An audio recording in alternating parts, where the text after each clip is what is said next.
Welcome to Democracy Now!, democracynow.org, the War and Peace Report. I'm Amy Goodman. We're broadcasting from Sweden's largest island of Gotland. It's a very windy day. The occupied West Bank is seeing its worst clashes in years following the abduction and murder of a Palestinian teenager. The badly burnt body of 17-year-old Mohammed Abu Khudair was found in a forest near Jerusalem on Wednesday. Palestinians blamed Israeli settlers for carrying out a revenge attack for the murders of 3 teenage settlers whose bodies were found earlier this week. Khudair's father said Israeli police failed to adequately respond to his son's abduction.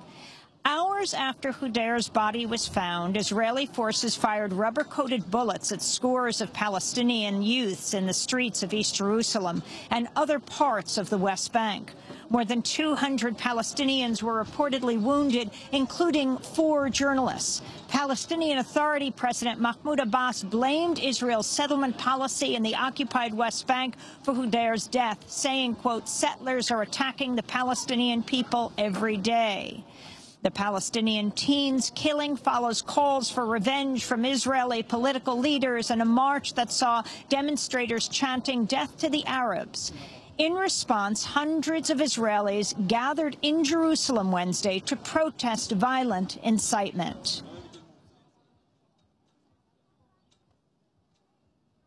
Israel has also launched overnight strikes on the Gaza Strip, wounding around a dozen people, one seriously. Palestinian militants fired rockets at southern Israel hours earlier. The Obama administration has urged all sides to exercise restraint. In Washington, White House Press Secretary Josh Earnest said the U.S. condemns the killing of the Palestinian teen. The latest unrest also follows massive Israeli raids on the West Bank and airstrikes on Gaza that have killed around 12 Palestinians since mid-June. Critics say the Israeli government has exploited the teen's abduction to punish the Palestinian Authority for a unity deal with Hamas and for recent efforts to seek international recognition by joining UN conventions. Speaking today in Geneva, UN Human Rights Commissioner Navi Pillay said, quote, "From a human rights point of view, I utterly condemn Palestinian rocket attacks, and more especially, I condemn Israel's excessive acts of retaliation." The Obama administration has reportedly placed leaders of the Sunni militant group ISIS on the U.S. kill list. According to the Washington Free Beacon, U.S. forces can now kill Abu Bakr al-Baghdadi and other ISIS commanders through targeted strikes such as drone attacks. Baghdadi has been named the leader of the caliphate ISIS recently declared in the seized areas of Iraq and Syria under its control.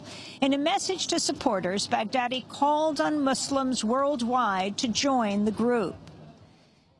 Immigrants' rights activists have staged a rally in Southern California to show support for undocumented immigrants confronted by right-wing demonstrators. The migrants were traveling in 3 buses after being flown in from an overcrowded detention center in Texas, but they were prevented from reaching a federal immigration facility in the town of Murrieta after the right-wing demonstrators blocked the road and chanted anti-immigrant slogans. The buses were carrying dozens of children, part of the wave of unaccompanied youths fleeing violence and poverty in Central America.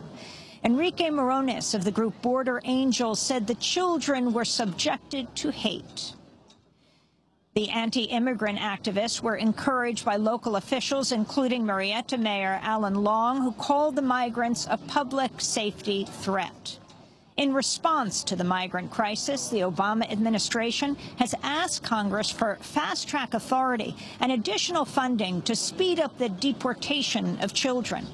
A proposed waiver would authorize the deportation of children without the protections afforded by a transfer to the Department of Health and Human Services, which is mandated to look out for their welfare. In a statement, the American Civil Liberties Union criticized the proposed changes, saying, quote, "The procedures proposed for these children in crisis lack fundamental due process and deny fair treatment. It's imperative that these children receive a fair process to ensure they're not being returned to life-threatening situations," the ACLU said. The Department of Homeland Security says it's increasing security measures at overseas airports with nonstop flights to the United States. Anonymous U.S. officials have cited concerns about bombs being smuggled onto U.S.-bound planes. The heightened security measures will take effect at airports in Europe, Africa, and the Middle East. Democratic Governor Jay Nixon of Missouri has vetoed a law requiring a 72-hour wait for abortion. Missouri had been poised to become the third state forcing women seeking an abortion to wait 3 days after consulting with their doctor. But Nixon said the waiting period was based, quote, on a paternalistic presumption that rape and incest victims are somehow unable to grasp the horror that has befallen them.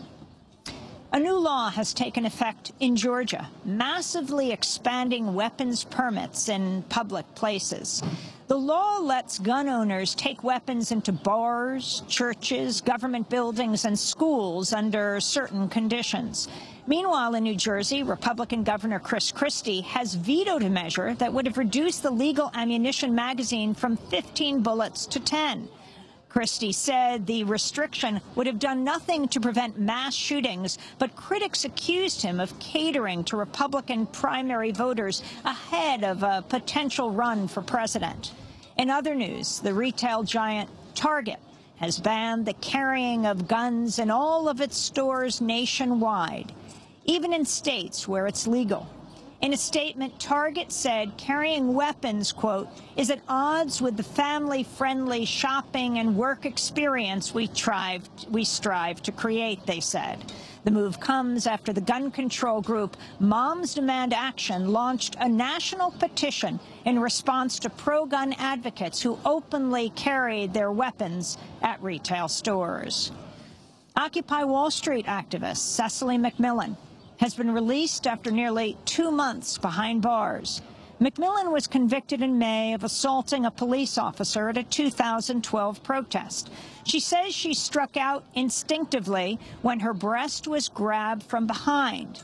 Speaking to reporters just after walking free, McMillan said she'll work to make sure the voices of women prisoners reach outside the prison system.